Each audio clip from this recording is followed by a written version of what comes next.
So hi everybody, my name is Laura Ann Moore, and I'm going to do my workshop on money mindset and also managing your money as a single parent. So just sort of covering some of the main topics that I think that Frolo had put out there to the community, asking you guys what the main things were that you needed sort of financial support on. And yeah, just dive into those topics, which we can get into in a minute. But I just want to sort of give you a bit of an introduction to who I am. So I live in London and I am a money and mindset coach. And a bit of story about me, how I kind of got to where I was. I always thought I was going to be an actress. I honestly thought I was going to be like Kate Winslet in like Titanic 2, right? So I'd planned to put myself to drama school. And basically, when it comes to drama school, you do have to fund it yourself. And, you know, I come from a working class background. My mum could absolutely not afford the £15,000 a year fee that it was that we had to pay. So I was like, right, I'm gonna do this myself. I'm gonna be able to save this money. So I got a job instead of going to university. And then by the time I was 22, I had £15,000. And then what happened was really last minute, some of my friends asked me to go traveling and I said, yeah, all right, I'll go with you. Ended up spending all of that money. But what I had this realization about was the sort of freedom that money can give you, and also the sort of mindset around money that people have and how they handle it. And it pushed me in a good way, into this path of helping people with their money. I sort of started helping my friends, started doing it online, and then it just kind of took off, and I kind of trained as a financial coach. And now I work with people one-to-one and also over my social media platforms to demystify money and help people basically transform their relationship with money. And yeah, here we are today. And I do a lot of workshops like this just to kind of give a good overview of it all. So yeah, to kind of get into it, the three things that we're going to talk about are money mindset, saving for the future, and understanding budgeting. So in regards to money mindset, there's always this little exercise that I like to do just as a quick starter. Now, what you could do is, you don't have to do it in front of the camera. You can keep your hands sort of hidden from the camera. But what I like to do is hold your hand out like that. You can hold it underneath the camera if you want. And I'm going to say a couple of phrases. And every time I say a phrase that you feel like you resonate with or has happened to you before, you can put a finger down. So we're going to do that. And like, this is a safe space between us. So, you know, if you feel, just make sure that you feel as comfortable as possible, and feel free to turn your camera off if you want. So the first one is, put a finger down if you have ever lied to a friend or a family member about money. Put a finger down if you say to either yourself or to your friends things like, oh, I'm just not good with money, I never have been, I'm just so poor right now, phrases like that. Put a finger down if you've ever had anxiety or shame when just checking your bank account, you just get scared to do it. Put a finger down if you get paid, you either forget to budget or haven't made a budget, spend all your money in like the first week, and then before you know it, you're like scrimping until the next payday. Put a finger down if you've told yourself that you're just not good at budgeting. Put a finger down if you sometimes feel super guilty about spending money. Put a finger down if you don't have cash to buy something, put it on a credit card and you'll go, oh, I deserve it. I deserve a treat. Put a finger down if you put money in your savings sometimes and then dip back into it. So if you have any less than the number of fingers that you originally started with, it just proves that there's something to do with our mindset that's connected to the way that we handle money that might be impacting you negatively. And it is super common. It's not every time I do this, everybody's always got next to no fingers left. And one of the things that's really important for us to remember is there is a huge stigma attached to money. Like, especially in the UK, there is a stat that I always love saying, that British people did this study, and it said that they would rather talk about their sex lives than talk about money, which is crazy. But I just got a couple of stats here, like, you know, 82% of people have admitted that they've lied about money before. 44% of us are hiding over £4,000 worth of debt, and 13% people have lied before about their salary or income. So if you cringe at the thought of talking about money, or you have any of those things, it's really common. And that's the thing that I work on to try and help people break through. So I think when people think about money, they usually think about budgeting, they think about saving, debt, you think about all the number stuff. And there is something before all of that, and that is your mindset. Now, usually what happens is, people don't realize is that you can put all the practical things in place to help you tackle the problems. Like, for example, you could put a debt management plan in place, or you could automate your savings or open a pension. But if you don't have your money mindset sorted first, all of those practical things won't make the kind of impact that you hope they will, because you might have a debt management plan, but the debt won't be easy to clear because you'd have certain feelings around it. And that can happen when there's a sort of conflict between the practical and the emotional. So I like to basically see it as, if you were building a new house and you had everything you needed, you've got all the nice furniture, you're going to put art up inside, it's going to look really nice. If you built that house on a pile of mud, the house is going to fall down. And that's how I see money mindset. It is the foundation of what you do financially, and then everything else you build up on top of that. So you basically want to get a good mindset first, and then cultivate the good habits around that, which are going to help you to feel empowered by money, or to make sort of lasting changes with your money. And one of the things is that I think and it is so common, right, is shaming yourself into creating better habits. And for example, being so guilty or feeling so guilty about spending money that it pushes you to go, oh, I'm going to have a no spend month, or oh, I'm not going to buy clothes ever again. Or you shame yourself into doing a certain thing that actually doesn't, because it's not coming from a positive place, it's from a negative angle, and that is never going to help you get to where you need to be. So we kind of want to flip it on its head.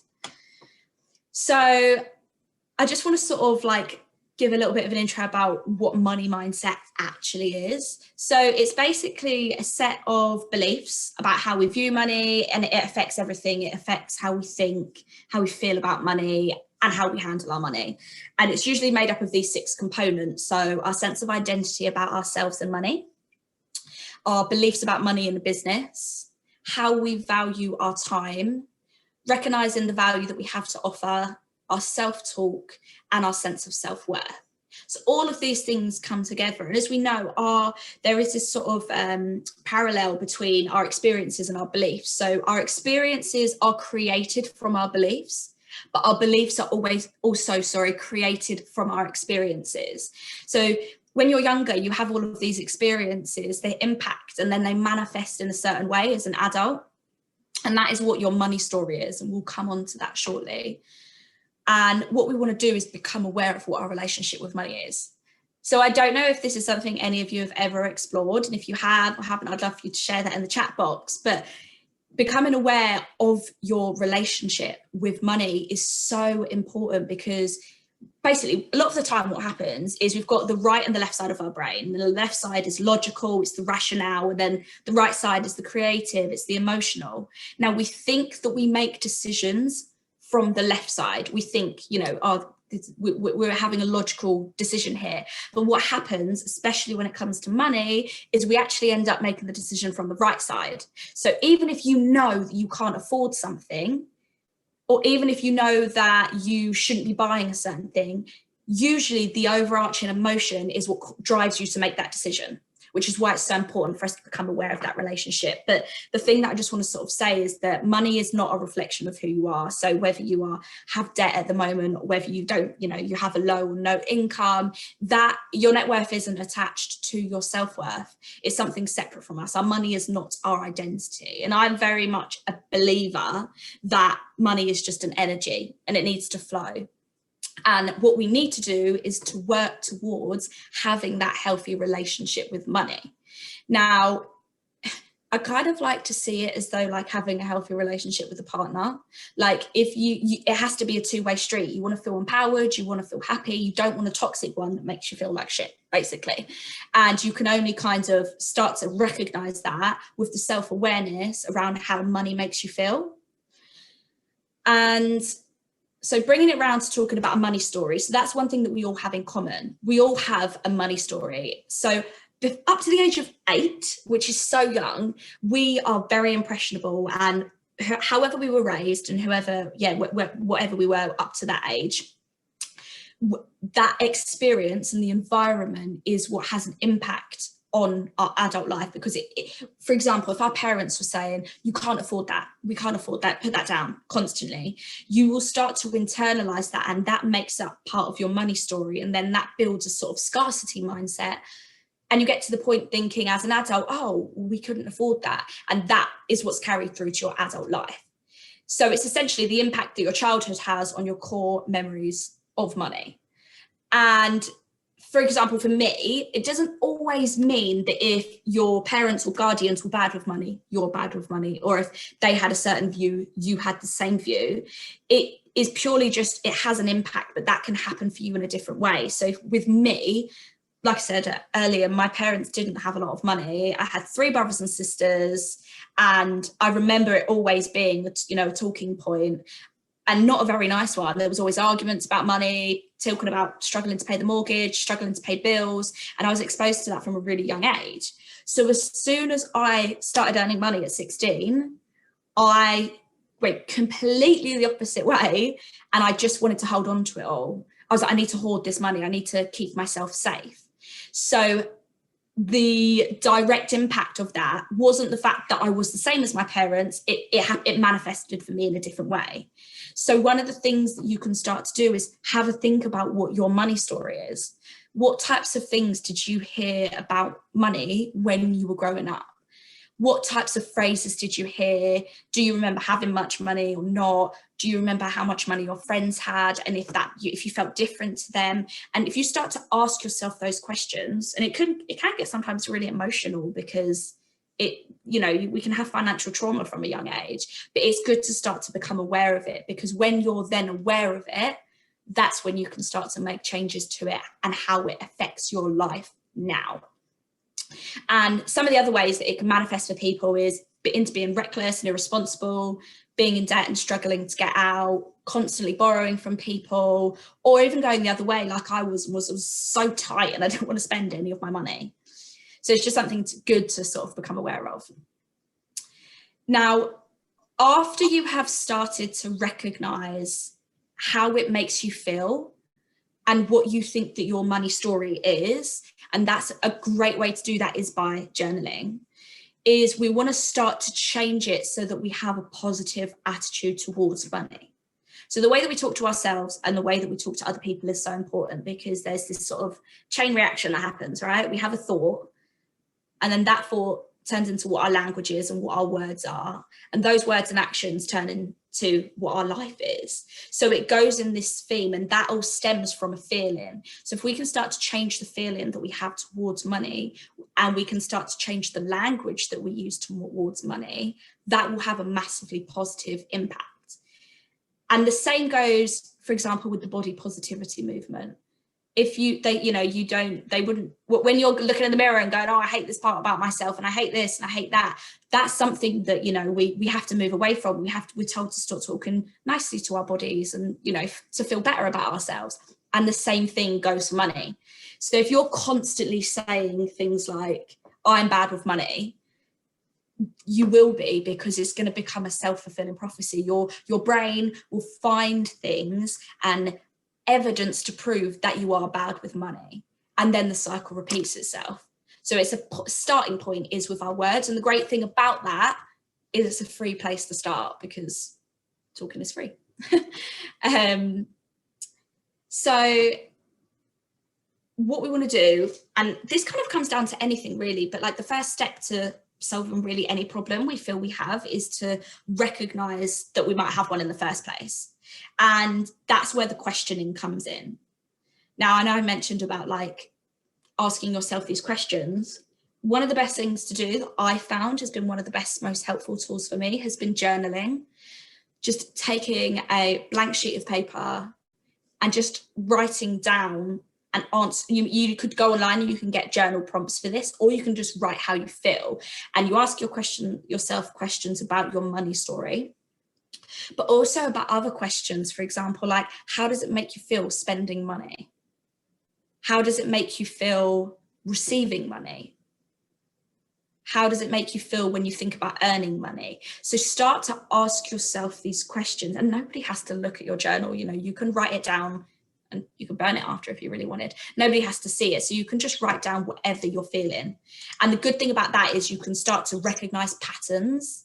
And sometimes there'll be things that you don't even realize that you're saying or feeling until you write it down and you're like, oh, wow, I didn't realize that that's how I felt. So it's just about really important to be really honest with yourself, because when you can then discover those beliefs, you have the power within you to make the changes, because how you feel about money is not set in stone.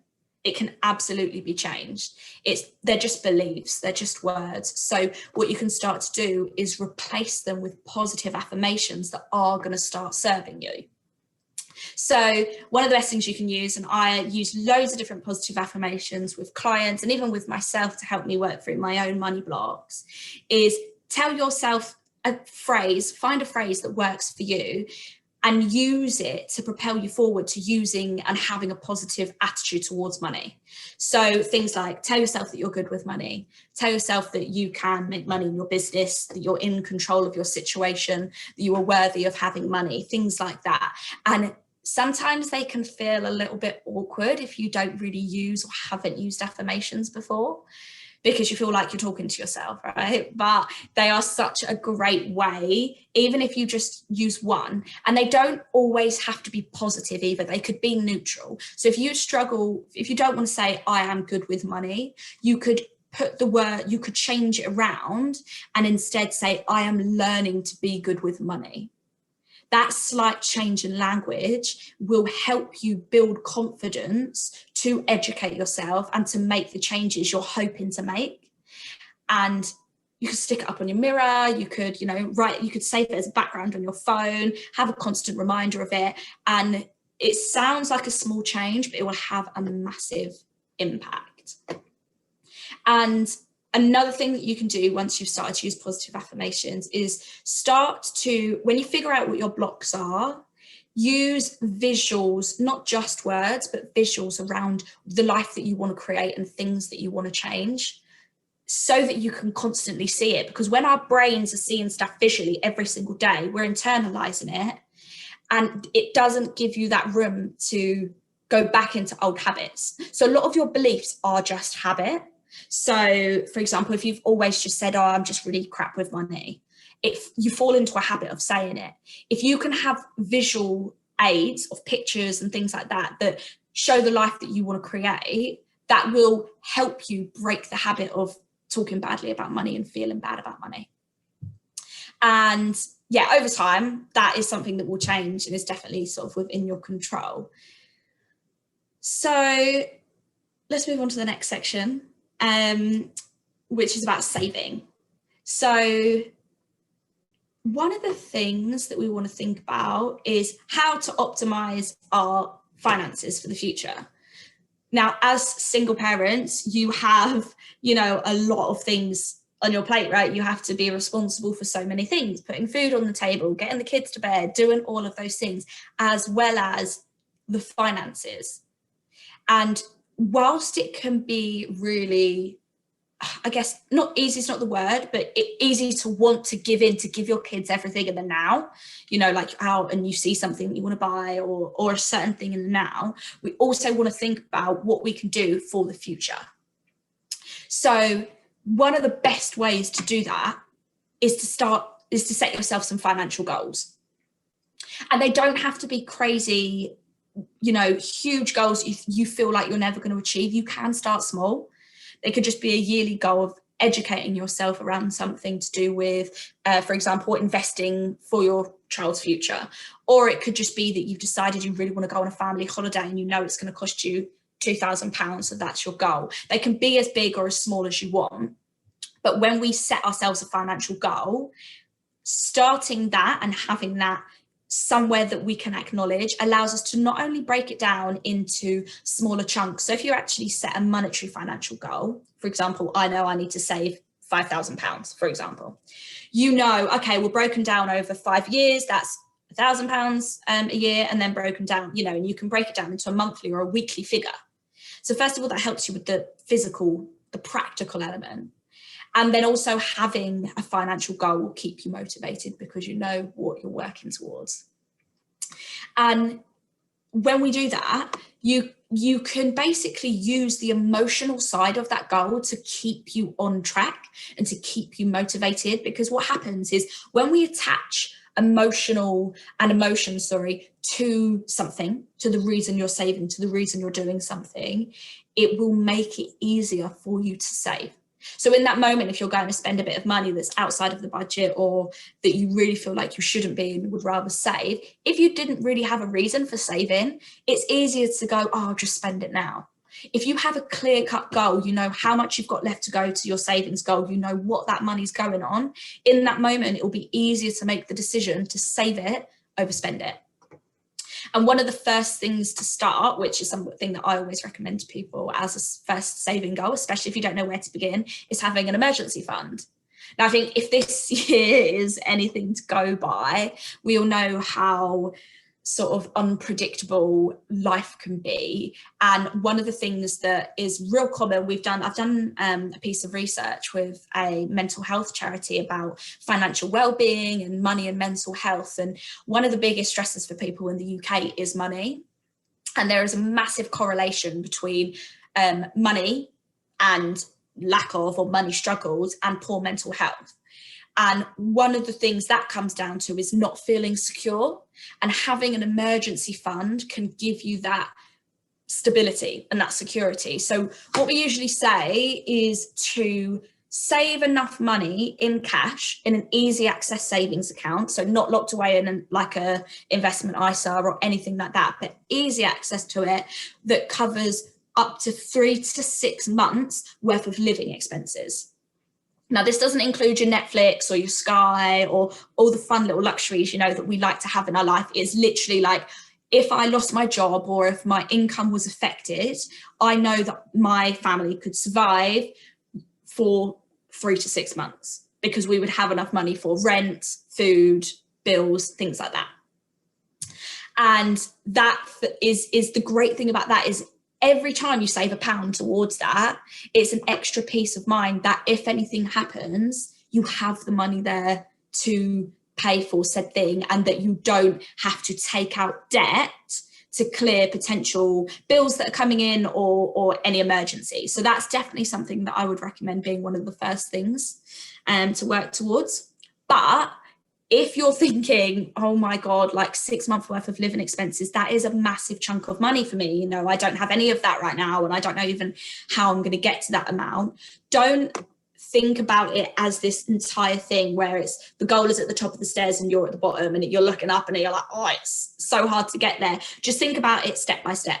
Like literally every pound that you put away will add up over time. Even if it takes you 3 years to get there, you know what you're working towards, and that will help you stay motivated, and it's going to remind you of your why.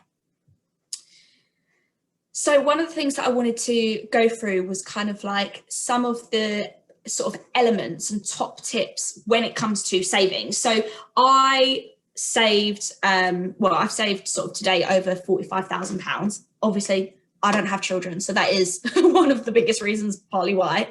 But one of the things that I can talk about is, from experience, is the things that will help you save that can be universal to saving as much money as you can. So I think that some of them might feel a bit self-explanatory and too simple, but when they're all combined together, they make such a big difference. So first one is about cutting back. Now, not everybody wants to cut back or to be frugal. And, sometimes I get a lot of lashback on that. And people say, I don't want to change my current lifestyle, which if that is how you feel, you don't want to change your current lifestyle, That is completely fine. But you have to be completely honest with yourself as to what is more important to you. The way you're living your life right now, the things you're spending your money on, or about making small changes to how you're spending your money and finding ways to keep some of your elements of your current lifestyle that you enjoy whilst cutting back slightly, being a bit clever with your money and being able to save that sort of difference. And the best way to do this is, if you think about it, changing your spending habits in the short term is going to be the thing that helps you have the biggest rewards in the long term. So what you can do is you can look over your expenses, figure out where is your money already going? What things are you already spending money on? And are there any ways you can cut back? Can you, like, there is a stat that says when people call up their current providers, like their bill providers and their water providers, they usually, about 72% of people are able to save on average across the year, nearly up to £900 saved in like basically haggling better deals. Or where they're then switching and going, you can't provide me with the best deal and you're not giving in here, so I'm gonna go somewhere that's cheaper. And it might only be £20 here every month, £30 here, but that all adds up. So definitely have a little look at your current providers and see just if there's any ways that you can basically call them, haggle it down, get a bit more money back. And then another way is in regards to your current spending habits. What are the things that you spend money on habitually? You know, that you just go and you're not really thinking about it. You spend it, maybe it's £5 here, £10 there. You're not necessarily enjoying the purchase, but it's just so natural for you to do it. You go, oh, I didn't even realize that I spend X amount on this specific category. And actually, if I didn't spend money on that anymore, I wouldn't really miss it. So only you're going to know. And I'm very much I'm not the kind of person who tells you to cut out your oat milk lattes if they really bring you joy. Like, I will never cut out coffee from my life because I love it so much. But there are other things that I cut out that some of my friends don't want to. So it's all personal to you. And when you can get an overview of your finances and you can sort of map through and figure out where it is, maybe where they're called little financial leaks. So just the little places where there's like a tiny little hole in the pipe that's letting out a bit of money that maybe you're not noticing, but over time could be saved. So then bringing on to the next one is about increasing your income. Now, this doesn't mean that you have to just take up a second job or a side hustle like your parents. You're busy. It's not as easy as just going, oh yeah, all this spare time, I'm just going to start a new business. But it's more about finding ways you can make extra money with stuff that you already have access to. So for example, if you already spend money online, even if it's just like buying kids birthday presents or, things like that, use top cashback sites. So I've used top cashback for the last year. And all I do is anytime I go to buy a present for somebody, I just go on top cashback. I write in the place that I'm going to buy it for. It's got loads of places. And then they give you money back from when you spend money. So you're getting money back for money that you were already about to spend. It's a win. I love it. So I've made about £117, I think, in the last sort of year by spending money. Don't let that encourage you to spend more, of course. Only do that when you're going to be using it to things that you were already planning to spend money on. And then another way could be around just checking the benefits that you're entitled to as a parent. Is there any other ways that you can, because there's loads of schemes out there that you can obviously get money back from. So are you making the most of all of them? And then also, is there stuff in your house that you can get rid of? Like if you've got a loft full of things that has been sat up there for ages, that that if you chucked it on eBay, or I was going to say a car boot sale, but I can't imagine that they're open right now. They might open soon, that you could just make a little bit of money from. So it's just about getting a little bit savvy about resources you already have access to that might be able to help increase your income. And then the third one is about preparation. So as we all know, life runs so much easier when we're organized and things are, like planned. And the same thing goes with your finances. So what you can do is just plan ahead for things. So this could be, for example, if you're going on a family day out or you're going and doing something, an activity, is there coupons? Is there discount codes? Is there ways that you can get money off? And usually by planning ahead, you can do the research before. And sometimes there's things online that you can find. I always, wherever I'm going, I'll just put XYZ place, coupon or voucher. And sometimes you get the most random stuff come up and the codes work And you're like, great, bit of money off. Can you pre-plan your grocery shops and batch cook meals? So the good thing about that is not only does it keep your food bill down, but it also is going to save you money and time in the long run if you are batch cooking food, family meals, and it's so easy to go into the shop, not really have a plan, just be walking around chucking stuff in the trolley, and then it being so much more expensive. And then because you didn't get a couple of things, you have to run down to the Sainsbury's local in the middle of the week, and then that's another 20, 30 quid. And just little things like that you can start to pay attention to that might help when it comes to organizing. And another thing that I love is around like Christmas and birthday presents. So planning ahead. Not that last minute rush to like buy things, because that's where you usually end up spending more money. I know that's classic for me. Like I would, if you leave it too late, you end up spending more because you're like, oh, I don't think I've got them enough. Whereas if you can plan, you can get deals, you can, set yourself a budget. And those three things are really, really helpful to basically getting you to a point when combined will give you essentially extra money. Now, to add to that are the sort of top tips around when it actually comes to savings. So I find that I was able to save more by automating my savings. So this is called like paying yourself first. Now, what that basically means is when you're automating your savings and you're paying yourself first, you're making sure you have enough money for your bills and things like that. But before you start spending just general money throughout the month, you pay yourself money into savings, and then you spend what's left over. Now, that might only be £50, it might be £10, but what you're doing is you're saying, I prioritise my financial goals and my future and my kids' future. So I'm going to put this bit of money aside and I will make work what is left over. Now, you can only really do that when you're creating a budget, because then that allows you to have sight of how much you can actually save, because otherwise what might happen is you might go, yeah, right, I'm going to put X amount away. You've completely misjudged it. And then you end up dipping back into it. And teaching yourself that habit can usually make it harder to save. So it's definitely a place to start. And when you automate it, it takes the emotion out of it. So you don't have to go, oh, maybe I won't save this month because I don't know, I don't feel like it, or it just does it and you don't need to think about it. So that's a great way of to sort of have money saved up without realizing. Then you can do things, you can use apps that round up purchases. So there's an app called Plum, there's an app called Chip, and they are both apps that whenever you spend money, they might take an extra 50p. So if you spend, £21, 30p, it would round it up by 70p. And then that bit of money, that 70p, gets put into a pot and it adds up over time. I've got a Monzo card and I do that with my Monzo. And after a year, I had nearly £200 of just roundups. And because it's such a little amount, you don't really notice it. So they're a great way. And usually the apps are free as well. And then the last one is about changing your mindset. So bringing it back round to kind of what we were saying before is if you say things like, oh, I can't save because I don't have enough. I've never been able to save. Always been really bad at saving.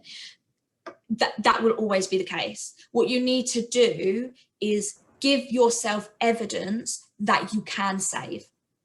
So that would be, even if you put away £5 a month and you do not touch it, that allows you to go, oh, I can save. And then you could do it next time and you could do it with a bit more. Our brains like to see things. It's like the, I'll believe it when I see it type thing. So give it reasons to say, oh no, I can save. So change your language and your mindset towards it. And then moving on to the last section is about budgeting. So one of the things I think that happen when we talk about budgeting is people freak out, right? They hear it and they're like, no, I don't want to budget, because it's usually associated with being restrictive. But having a budget, you're not being budget, you're having a budget. And it's completely opposite to that. The great thing about budgeting is that it can help you stay on top of your finances because it gives you full access to just seeing it all. So this is definitely, usually what happens is people stick their head in the sand and they think, oh, I just don't want to look. And that happens with people looking at people's bank accounts or not paying attention to the money coming in and coming out. And because it feels like the safe thing to do, like, well, if I don't look at it, then it can't be that bad. But you are better off facing it head on, becoming aware of it, getting the full scope of it. And because that will allow you to have the information to make educated decisions. It might be that you do then need extra help, and that is okay. But what we need to do is become aware of it. So budgeting also helps you to live within your means. So you're able to say, I have X amount of money coming in. I know that I need to spend X amount on all of these other things. And it helps you stay your income being higher than your sort of outgoing money. Helps you pay your bills on time, helps you be less stressed about money, and it helps you prepare for the future. So all of these things are like really super positive things. And when you can understand that you just will live your life on a budget and it becomes a part of your life, it's not something that holds you back, right? It's something that can actually help you. So when it comes to budgeting for a family, it allows you to factor in everything, and it gives you that extra peace of mind as opposed to worrying about it. So some of the ways that you can budget, I don't know if any of you guys currently budget or use any kind of budgeting method, but some of the ones that I wanted to sort of go over were the three of the most common used ones. So first of all, you've got the zero-based budget. Now, essentially what you're doing with this is you are giving every single pound that comes into your bank account a job. Now, some people, it's a little bit too restrictive for them because it's a little bit like planning, OCD, you know, like that. I've always used that method because for me, I like having control. Now, what it does is you know exactly where every pound's going. Every pound is being accounted for. But what that also means is you're not spending every pound. Some of those pounds will go into savings. Some of those pounds are, you know, going to maybe investments or to, you know, on bills. It's not all just being spent, but every money is being allocated. And when you do that, it means you are the one in control. You're saying, I get to pick where these pounds go. So that's a really great method to basically have full clarity over the whole thing. And you could start with that. And then if you felt like it was just taking too much time, or maybe you don't like planning that deeply and intensely, you could then change the type of method that you use. Then we've got the 50-20-30 method, which is where you take it more on a percentage basis. So you take a look at your finances and you split it down into 50% is for your needs, 20% is for your goals, and 30% is for your wants. Now, they're like the standard percentages. You can change them up if you want, but that usually that's the sort of standard breakdown of the three. And it's essentially needs of things like bills, food, travel, and that should sit within the 50. 20 is goals, so like your financial goals, things that you're working towards, so saving for an emergency fund, saving for the future, all of those things. And then 30% is for the wants, so just your general month-to-month spending, going out, the activities. And the good thing about doing it on a percentage basis is it allows you to take a look at your finances and go, oh, am I, you know, if you look at it and realize that 80% of your money is going on needs, and then you've only got 20% to split between wants and goals, is there a way that you can switch up those percentages? For example, are you paying too much in your needs on something? And that's when you can start to use the other tips around like haggling prices down, or maybe cutting out certain things that you pay for that you think aren't actually worth it in the short term. And then the last option or sort of common method is the envelope method. So it's a physical way of putting friction between you and spending money. So you basically get your money out of the bank account and you break it down into categories and you put it into envelopes, and you label each of those envelopes with the specific category. Now, the good thing about this is you can physically see the money as it's going in and out. The annoying thing about this is obviously at the moment we are in a situation where not as many places are taking cash. You run the risk of it like going missing or being stolen. But it's a good one to give a go if you find that you really struggle with overspending or emotional spending. And it's something that you could do for like a month just to start to become aware of the transaction of giving out money.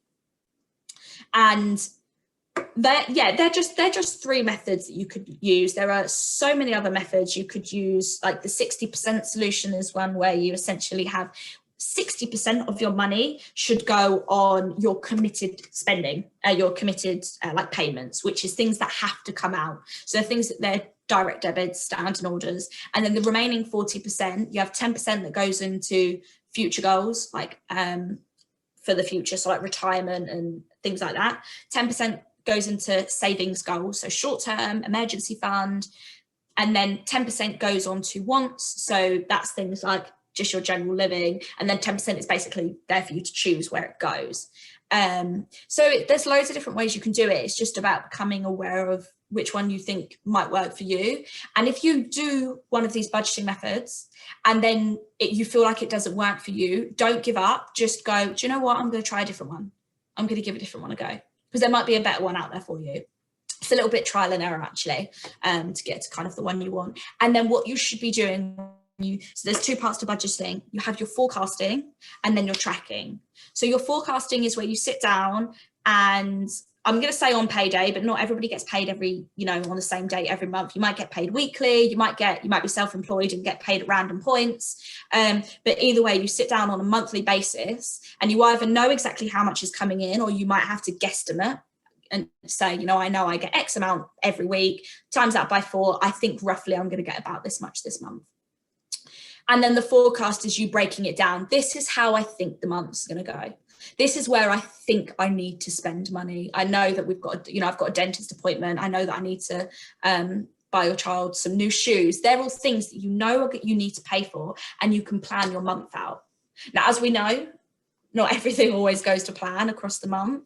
So that's where the tracking comes in. So throughout the month, it's about keeping track of how you're spending your money. Now, there are some apps that can do this for you, like Monzo does it really well, Starling, Revolut, a lot of the fintech banks. Or if you spend on a credit card, there are a couple of credit cards that have started to be able to sort of do this category breakdown thing. If you don't have one that can do that, it's just about keeping a track of it yourself. Maybe at the end of every day, sit down, look through your transactions, look how you've spent your money. You could write it down on a bit of paper. You could write it down on, you could keep a little money journal. And then not only does this help you become aware of how you're spending your money, and you can then go, oh, wow, I didn't realize I was spending so much in this category or this category. It also allows you to see if you're staying on track with your budget. So if an unexpected purchase comes up, or you get to 2 weeks in, but you've already spent all of your food budget, you either say something needs to change here. I need to be shopping cheaper. I need to eating non-brand foods, or shopping in a different place, or planning it better. Or you go, wow, I've really underestimated how much I thought I spent in this category, and I need to switch some things around. And you can only do that with the tracking side of it. So the tracking part is the bit that's really important for being able to then I think somebody might have taken themselves off of mute. Thank you. So they're the kind of two main bits to budgeting that will help you kind of stay on track. So yeah, that is pretty much a roundup of everything. Some of the things I just wanted to have a little page, just basically see if you want to connect with me online. I've got an Instagram, a website, a YouTube channel, a Twitter, a TikTok, all of them. And I also have a free monthly budget planner download, which I can pass the link on if you guys would like a copy of it. And it is basically a spreadsheet that allows you to download, and you can just have it sat on your computer. And I use it for my budgeting, and it breaks it down into different sections so that you can have all your bills, your events that are coming up, all of the things that you think that you're going to be spending money on, and it can help you forecast. So I can put a link in the chat box in a minute if anybody would like to download it. And then, I just will open up the floor if anybody has any questions that they would like to ask me. So I hope you all enjoyed that. I hope you found that useful. We had lots to get through, so I'm really sorry if I talked really fast. I really wanted to get it all out there. No, it was brilliant, Laura. Thank you so much. You're welcome. Does anybody have any questions they would like to ask? You can either unmute and ask them yourself, or you can pop them in the chat box, whatever you feel more comfortable doing. Or is that the link? That's the link, yeah. So if anybody wants to download a copy, feel free to. Oh, bro. feel free to click on it, and it's just a free download. You'll get an email from me. It's the one that I use. I've used it since I was about 18. Obviously it's grown over the years, but it's super helpful. And the good thing about kind of creating a budget and tracking your spending is sometimes you don't realize where you're spending money on. You don't realize sort of different ways that your money is kind of being spent, and it allows you to go, oh wow, actually I don't want to spend my money in that way. I want to spend it differently, and then that empowers you to go, okay, well, I'm going to make the change.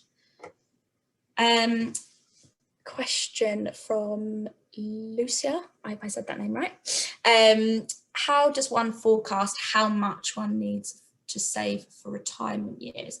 So when it comes to retirement, there are a couple of things to think about. It depends if you already have a pension, like a workplace pension or a self-employed pension, or if you don't have one, because that's definitely something to kind of look into. But when it comes to how much you need for retirement, that you can usually get like retirement calculators online, super easy and free. Like you just put in pension calculator or retirement calculator, and it allows you to put in what your age is right now, what age you'd ideally like to retire, how much you have in your pension at the moment, and then sometimes some of them they will ask you kind of like what lifestyle you lead, so how much on average you spend at the moment. So what happens is if you wanted to retire at 70, for example, and you're still going to love for another 15 years, for example, on average, usually you have to take what your average spending is at the moment, and then become obviously times it by 15, because that's per year.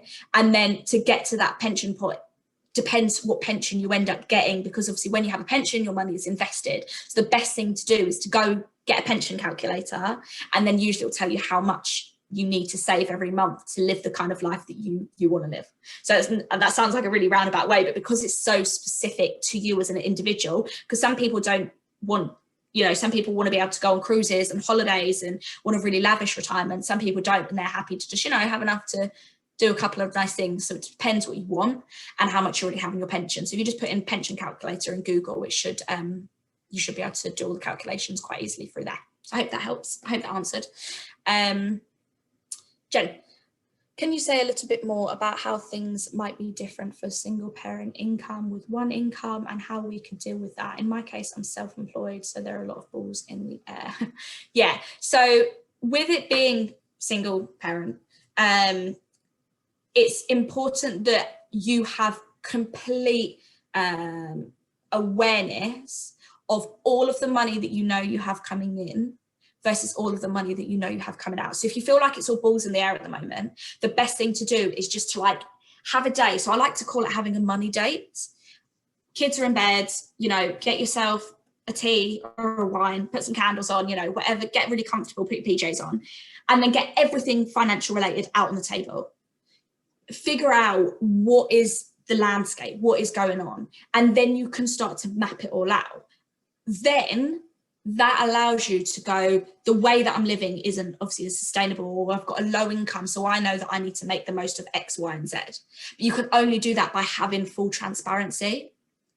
Now, obviously, everybody's situation is different, and there might be situations where, you're not in a position to get more clients or increase your income. And it is harder, I will say that, to budget when you have not a regular paycheck.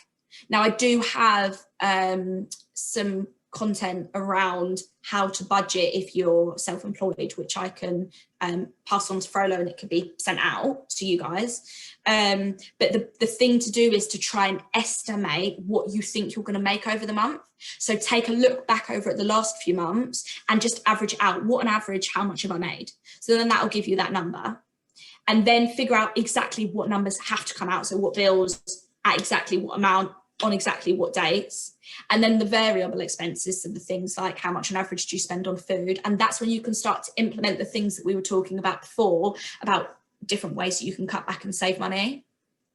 And the thing is that just by being a single parent is that it's just on you. You know that you've got the one income, so that the more transparency you can have will give you a better idea on how that you can make changes moving forwards. But it all starts with the sort of transparency of that, so that you could go, at the moment my bills are X, Y, and Z, and as much as I love having those things, really I think it's probably best to maybe cancel this subscription or that thing that I pay for, because that money is better off suited in a different category, or better off going towards an emergency fund. And then, well, yeah, the more transparency you have, the better. So I hope that answers your question. Yeah. Brilliant. I have a question. I think I'm really late to the party with like the cashback websites, because I have never used one. Like, if I don't know if anyone else has, I feel like I'm like one of the minority. But could you explain a little bit more, kind of like, you know, how do you have to build up so much money before you can take it out? Do you kind of, how does it work? So the one that I use, there's two main ones: Top Cashback, inventive name, and then Quidco. Top Cashback I use, and I actually have a link for it, so that if you sign up through my link, you get £5 free, which is pretty good. So I can find that link for you.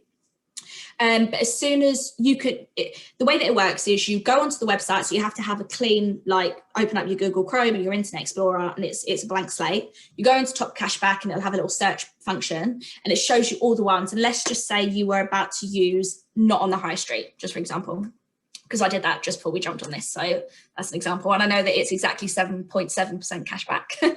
So you click on the link, and it will tell you what your options are. So it might say new customers 7.7, existing customers 4%.